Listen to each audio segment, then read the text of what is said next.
तो hello everyone, welcome back to my channel. I am Anvi Sharma. In today's video हम लोग यहाँ पे कवर करने वाले हैं ट्यूबरक्लोसिस के बारे में। जैसा कि अभी हाल फिलहाल में देखा जाता है कि 2025 तक जो हमारी गवर्नमेंट है उसने ये टारगेट लिया था कि हम जो अपने ट्यूबरक्लोसिस के जो केसेस होते हैं उनको इरेडिकेट कर देंगे, उनको ख़त्म कर देंगे। और साथ ही आपका जो सस्टेनेबल गोल्स थे WHO के थ्रू, उनमें ये कहा गया था कि आपका जो ट्यूबरक्लोसिस है वो 2030 तक हम लोग इसको एलिमिनेट करने की कोशिश करेंगे। बट जो हमारे इंडिया का टारगेट बेसिकली लिया गया था वो हमारा 2025 लिया गया था। तो यहाँ पे हम लोग देखेंगे ट्यूबरक्लोसिस एक्चुअली होता क्या है, साथ ही में जो आपकी डिसीज़ होती हैं वो कितने टाइप की होती हैं, और आप जो ट्यूबरक्लोसिस के लिए मेनली आपकी जो वैक्सीनेशन है वो किस तरीके से यूज़ की जाती है। तो सबसे पहले हम समझते हैं कि ट्यूबरक्लोसिस तो ये एक तरीके की कम्युनेबल डिसीज़ होती है।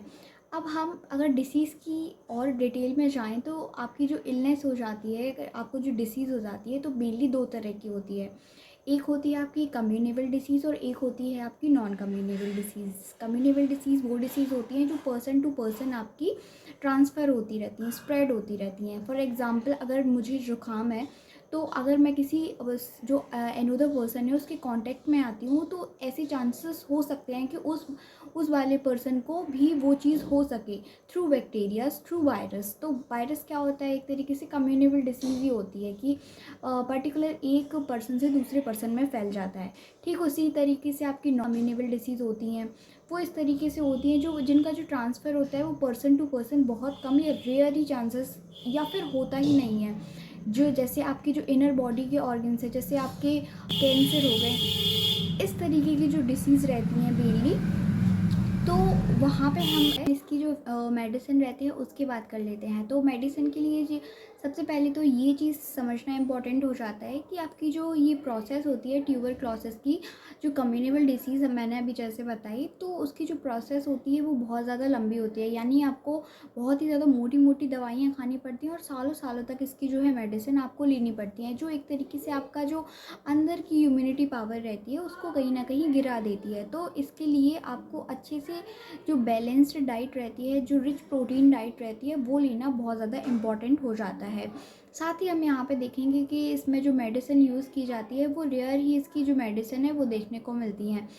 सेकेंड चीज़ ये होती है कि आपकी जो मेडिसिन होती हैं वो 3 से 4 मेडिसिन इस जो ट्यूबरक्लोसिस है उसके लिए रेकमेंड की जाती हैं। इसके साथ ही इसके लिए एक जो वैक्सीनेशन का प्रोसेस है वो भी इसमें दिया जाता है। Process we need to focus कि आपका जो वैक्सीनेशन है उसकी प्रोसेस किस तरीके से की जाती है। मेनली अगर वैक्सीनेशन की बात की जाए तो हमारी जो बॉडी रहती है उसके इम्यून सिस्टम को बूस्ट करने के लिए वैक्सीन का यूज़ किया जाता है। अब हमारे अगर माइंड की बात करते हैं, हमारे बॉडी की बात करते हैं, तो इसमें एक ग्लैंड पाई जाती है जिसको आप मेमोरी ग्लैंड कहते हो।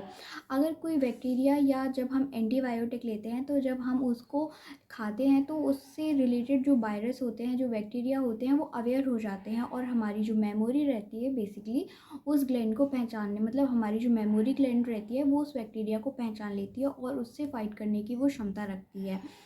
तो इसी तरीके से क्या होता है कि जब वैक्सीनेशन होती है तो उसमें कुछ जो अमाउंट रहती है बैक्टीरिया की, फॉर एग्जांपल अगर मुझे ट्यूबरक्लोसिस है जो कि आपके माइक्रो बैक्टीरियम ट्यूबरक्लोसिस से होता है, तो वी नीड टू फोकस कि इसमें वैक्सीनेशन में क्या होता है कि आपकी जो कुछ पार्ट जो रहता है उस बैक्टीरिया का, वो आपका वैक्सीनेशन के थ्रू आपकी जो बॉडी रहता है उसमें इंसर्ट कर दिया जाता है, जो कि आपकी जो मेमोरी ग्लैंड रहती है समझ जाती है कि ये जो वायरस है इस बॉडी में आ चुका है, तो उससे लड़ने की क्षमता वो पहले से रख लेती है।